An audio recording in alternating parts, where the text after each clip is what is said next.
والذین یتوفون منکم ویذرون ازواجا یتربصن بانفسہن آمنت باللہ صدق اللہ مولانا العظیم۔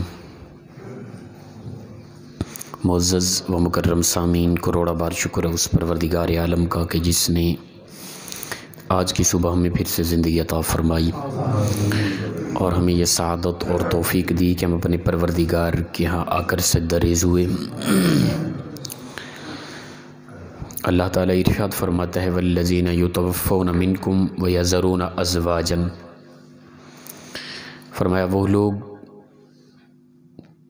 تم میں سے جو وفات پا جائیں، ویذرون اور چھوڑ جائیں ازواجا اپنی بیویاں، یتربصن بانفسہن اربعۃ اشہر وعشرا، تو فرمایا ان عورتوں کے لیے لازم ہے کہ وہ اپنے آپ کو نکاح کے حوالے سے روکی رکھیں 4 ماہ 10 دن۔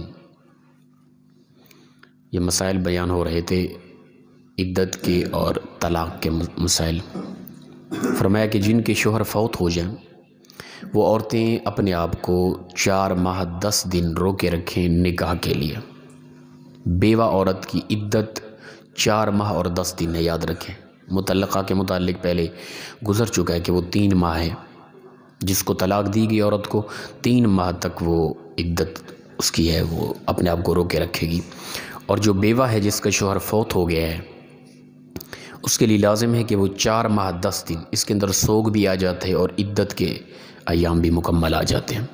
4 ماہ 10 دن گزر جانے کے بعد پھر وہ اپنے نکاح کے متعلق کچھ کر سکتی ہے۔ فَإِذَا بَلَغْنَا أَجَلَهُنَّ فَلَا جُنَاحَ عَلَيْكُمْ فِي مَا فَعَلْنَ فِي أَنفُسِهِنَّ بِالْمَعْرُوفِ، پس جب فرمایا کہ وہ پہنچ جائے اپنی مدت کو، یعنی وہ عدت پوری ہو جائے، وہ ایام پورے ہو جائیں، 4 ماہ 10 دن پورے ہو جائیں، تو فَلَا جُنَاحَ عَلَيْكُمْ، پس نہیں ہے تم پر کوئی گناہ اس میں کہ پس کریں اپنی ذات کے لیے بھلائی کے ساتھ جو کچھ بھی، یعنی وہ عورتیں جو بیوہ ہیں 4 ماہ 10 دن گزر جانے کے بعد ان کے شوہر کی وفات پر، اس کے بعد وہ اپنی ذات کے لیے بہتر انداز میں کہیں نکاح کرنا چاہیں تو وہ کر سکتی ہیں، ذاتی طور پہ بھی کر سکتی ہیں، اور یہ ہونا بھی چاہیے۔ بعض اوقات ہوتا ہے کہ ہمارے ہاں طبیعت ہے کہ نہیں جی اب بس بچوں کی پرورش اور اسی کی طرف متوجہ رہنا ہے، اگر اور شادی کر لی عورت نے تو پھر تو بچوں کی طرف توجہ نہیں ہوگی، فلاں فلاں، یہ مختلف طبیعتیں ہوتی ہیں۔ اسلام اس چیز کو عجیب محسوس کرتا ہے۔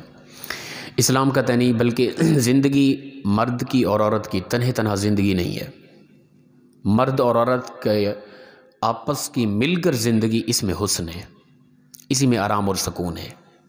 اللہ تعالیٰ نے مرد کو عورت کے لیے، عورت کو مرد کے لیے، راحت و سکون کے لیے پیدا کیا ہے، مل کر زندگی چلتی ہے، یاد رکھیں۔ تو یہ غلط سوچ ہے کہ بس کوئی عورت بیوہ ہو گئی وہ کہے کہ میں ویسے ہی زندگی گزار دوں گی، تو یہ عجیب طبیعت ہے۔ اسلام کی یہ سوچ فکر نہیں ہے، یاد رکھیں۔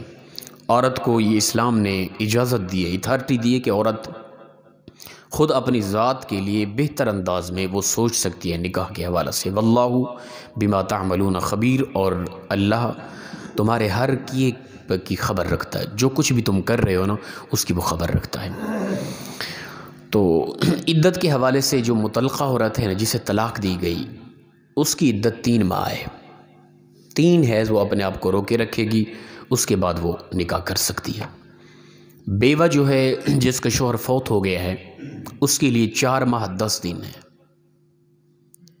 اگر حاملہ ہو ہے، وہ چاہے مطلقہ ہے یا بیوہ ہے، اس کے لیے ایک ہی حکم ہے، جو ہی بچہ پیدا ہوگا اس کی عدت ختم ہو جائے گی، چاہے وہ مطلقہ ہے، طلاق دی گئی ہے، یا وہ بیوہ اس کا شوہر فوت ہو گیا ہے، حاملہ تھی طلاق کے دوران یا شوہر کے فوت ہونے کے دوران حاملہ تھی، جو ہی بچہ پیدا ہوگا نا اس کی عدت ختم ہو جائے گی۔ وہ چاہے 1 دن بعد بھی بچہ پیدا ہو جائے، بچہ پیدا ہوتے ہی اس کی عدت ختم ہو جائے گی، وہ آگے اپنے نکاح کے معاملات کر سکتی ہے۔ اور اسی طرح فرمایا کہ وَلَا جُنَاحَ عَلَيْكُمْ فِي مَا عَرَّضْتُمْ بِهِ مِنْ خِطْبَةِ النِّسَاءِ أَوْ أَكْنَنْتُمْ فِي أَنفُسِكُمْ، فرمایا کہ جب عدت یعنی مکمل ہو جائے تو پھر نہیں ہے تم پر گناہ اس میں کہ تم ان کے ہاں پیش کرو نکاح کا پیغام، او اکننتم فی انفسکم، یا یہ جو تم اپنے دلوں میں چھپائے ہوئے ہو، ٹھیک ہے نا، جو دلوں میں چھپا ہوا ہے اس کو چھپا کے نہیں رکھنا بلکہ وہ اظہار کر دینا ہے۔ ان خواتین کو بھی یہی حکم ہے کہ جو بیوہ ہو چکی ہیں یا مطلقہ ہوتی ہیں عدت گزرنے کے بعد، وہ دل میں رکھے رکھیں اور معاشرے کی یعنی زبان درازی اور ان کی عجیب طرح کی باتوں کی وجہ سے وہ دل میں جو بات ہے اس کو چھپا کے رکھے، ایسا غلط کرنا، بلکہ کھل کے بات کر دینی چاہیے۔ اسلام ہے، یہ انسان نے زندگی گزارنی ہے۔ انفرادی طور پہ زندگی انسان کی عجیب ہوتی ہے۔ علم اللہ انکم ستذکرونہن، فرمایا کہ جانتے ہیں اللہ کہ بے شک ان قریب تم ذکر کرو گے ان کے ساتھ، یعنی ان عورتوں کے ساتھ جو مرد یہ سوچ رہا ہے کہ کوئی بیوہ ہے، کوئی مطلقہ ہے، اس کے ساتھ نکاح کرنا چاہتا ہے، وہ دل میں نہ رکھے، وہ ان سے بات کرے۔ وَلَٰكِن لَّا تُوَاعِدُوهُنَّ سِرًّا إِلَّا أَن تَقُولُوا قَوْلًا مَّعْرُوفًا، اور لیکن فرمایا کہ تم ان کے ساتھ خفیہ طور پہ وعدہ نہ کرو، ٹھیک ہے نا، پوشیدہ نہ رکھو بلکہ کھل کر بات کرو۔ إِلَّا أَن تَقُولُوا قَوْلًا مَّعْرُوفًا، بلکہ ان کے ساتھ بھلائی کے ساتھ گفتگو کرو، بہتر انداز کے ساتھ ان سے بات چیت کرو۔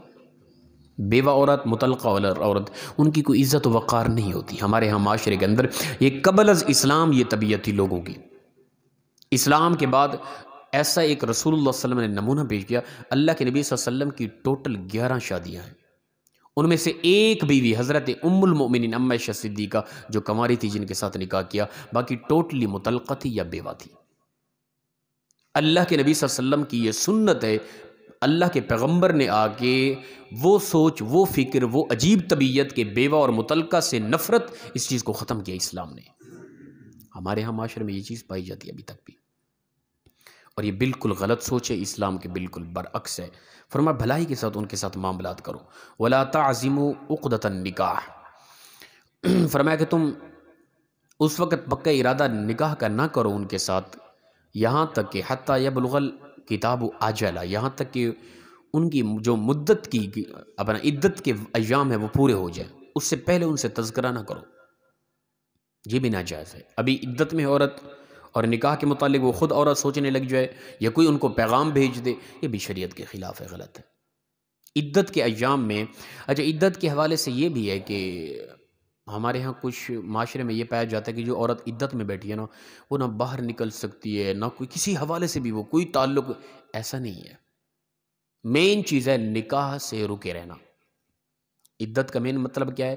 نکاح سے رکے رہنا۔ باقی رہی بات یہ کہ اس نے خوشبو نہیں لگانی، اس نے مہندی نہیں لگانی، اس نے کوئی ریشم کا کپڑا نہیں پہننا وغیرہ وغیرہ، یہ بھی چیز واضح ہے حدیث مبارکہ کے اندر، یہ بھی نہیں کرنا۔ یہ تو اس لیے کیا جاتا ہے کہ اپنے حسن کا اظہار کرنا، اور حسن کا اظہار صرف اس لیے کیا جاتا ہے جو اپنا شوہر ہے اس کے لیے، یا نکاح کے معاملے میں کسی کو تاکہ پسند آ جو کوئی دیکھنے کے لیے آ رہا ہے، نکاح کا وقت ہے، اس وقت یہ خوبصورتی عورت کے لیے جائز ہوتی ہے۔ جو عدت میں ہے عورت، یا عدت میں نہیں ویسے ہی عورت ہے، کسی کو حسن دکھانے کے لیے ریشم پہنے یا وہ اپنا مہندی لگائے یا خوشبو لگائے، وہ تو بغیر عدت کے بھی حرام ہے عورت کے لیے۔ اور عدت کے اندر خاص طور پہ الگ دوبارہ حکم ہے عورت کے لیے کہ وہ مہندی نہیں لگائے گی، ہاں ویسے خام خواہ کے لیے باہر نہیں نکلے گی۔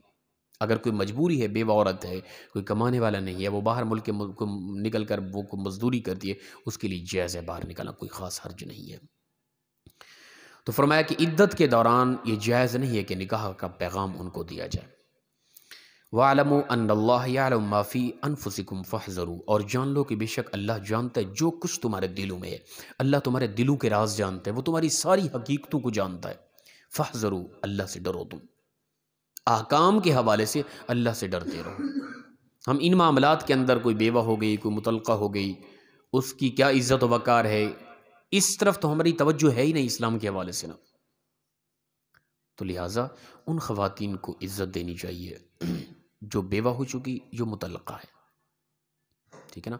اللہ کے نبی صلی اللہ علیہ وسلم کا یہ طریقہ ہے، یہ سنت مصطفیٰ ہے کہ بیوہ کے ساتھ یا مطلقہ کا سہارا بننا، اس کے ساتھ نکاح کرنا، یہ اللہ کے نبی صلی اللہ علیہ وسلم کا بہترین طریقہ ہے۔ اگر نہیں ہے تو فرمایا تمہارے جو دلوں میں ہے وہ اللہ جانتا ہے، فاحذروا، تم اس سے ڈرو، پروردگار سے ڈرو۔ تم اگر اصول کے خلاف کر رہے ہو تو اس سے ڈرو، ان قریب تم پکڑ جاؤ گے، ان قریب موت آنے والی ہے تم پہ، زندگی کا کوئی پتہ نہیں، پھر وہ تم سے پوچھے گا کہ کس طرح اصول زندگی تم گزار کیا ہے، تمہیں اللہ نے جینے کے کیا اصول دیے تھے، کیا طریقے دیے تھے، کیا مسائل تھے، کیا احکام تھے، تم کیا کچھ کر کے آئے۔ پھر سوائے پچھتاوے کے، سوائے اکتاہٹ کے، تھکاوٹ کے، پریشانی کے، رونے چیخنے چلانے کے کچھ ہاتھ میں نہیں آئے گا۔ آج ہم دیکھیں اسلام کیا کہتا ہے، وَاعْلَمُوا أَنَّ اللَّهَ، اور جان لو بے شک اللہ غفور حلیم، بخشنے والا اور حلم والا ہے، وہ بہترین مہربان ہے، وہ کرم فرماتا ہے۔ تم ایک مرتبہ اس کے احکام کے مطابق چلو تو صحیح، وہ کس قدر مہربان ہے۔ پیچھے فرمایا فَاحْذَرُوا، ڈرو اس سے، اس کے احکام کی خلاف ورزی نہ کرو۔ ساتھ ہی فرما دیا کہ اگر تم اس کے احکام کے مطابق چلتے ہو نا تو ان اللہ غفور حلیم، بے شک اللہ بہت بخشنے والا اور حلم والا ہے، وہ تمہارے لیے بہتر سوچتا ہے، جو تمہارے لیے کرتا ہے وہ بہتر ہی ہوتا ہے۔ تو لہٰذا ہر معاملے کے اندر ہم اسلام کو مد نظر رکھیں۔ جو بھی معاملہ گھر کے اندر سرزد ہو گیا، اسلام سے پوچھیں، قرآن سے پوچھیں، حدیث سے پوچھیں، اللہ اور اس کے رسول سے پوچھیں کہ ہم نے کیا کرنا ہے یہاں پہ۔ جو اسلام کہتا ہے عین اسی کے مطابق چلیں، تب ہم مسلمان کہلائیں گے۔ اللہ پاک مخلصانہ انداز میں ہم سب کو عمل کی توفیق عطا فرمائے۔ وآخر دعوانا الحمدللہ رب العالمین۔ کوئی بات پوچھنے والی ہو تو جی۔ اللہ